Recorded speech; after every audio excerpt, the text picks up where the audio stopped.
আল্লাহর কাছে লাখ কোটি শুকরিয়া যে আল্লাহ পাক দোয়া করি প্রত্যেকটা সন্তানকেই তার বাবা মার কোলে ফিরিয়ে দেয় সুস্থ অবস্থায় যত দ্রুত সম্ভব।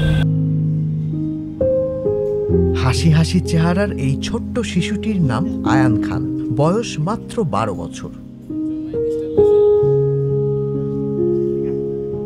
গতকালও সে ছিল জাতীয় বার্ন ও প্লাস্টিক সার্জারি ইনস্টিটিউট হাসপাতালের বিছানায়, দিন কাটছিল আতঙ্কে।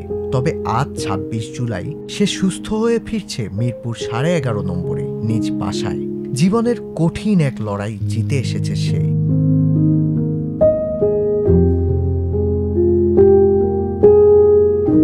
মাইলস্টোন স্কুল অ্যান্ড কলেজের 4র্থ শ্রেণীর ছাত্র আয়ান।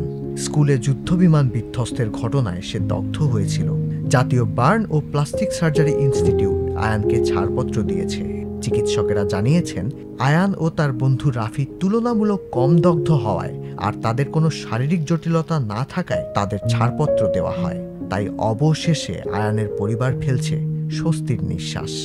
আল্লাহর রহমতে ঠিক আছে, হাতটা কমপ্লিট হয়ে গেছে সুস্থ, আর কানটা হালকা একটুই আছে, এটা আল্লাহ চাইলে দ্রুতই সুস্থ হয়ে যাবে। আল্লাহর কাছে লাখ কোটি শুকরিয়া যে আল্লাহ পাক দোয়া করি প্রত্যেকটা সন্তানকেই তার বাবা মার কোলে ফিরিয়ে দেয় সুস্থ অবস্থায় যত দ্রুত সম্ভব। এটা প্রত্যেকটা বাচ্চাদের জন্যই দোয়া রইল। আল্লাহ পাক আমার সন্তানকে যেভাবে সুস্থ অবস্থায় ফিরিয়ে দিচ্ছে প্রত্যেকটা সন্তানকেই সুস্থ অবস্থায় ফিরিয়ে। অ্যাকচুয়ালি ওই সময় তো ও খুব নার্ভাস ছিল, আতঙ্কিত ছিল, আর হচ্ছে আপনার মানে খুব চিৎকার করতেছিল, ফুটে গেছিলো হাতে, তখন খুব চিৎকার করতে হচ্ছিল, শুধু কান্না করতেছিল।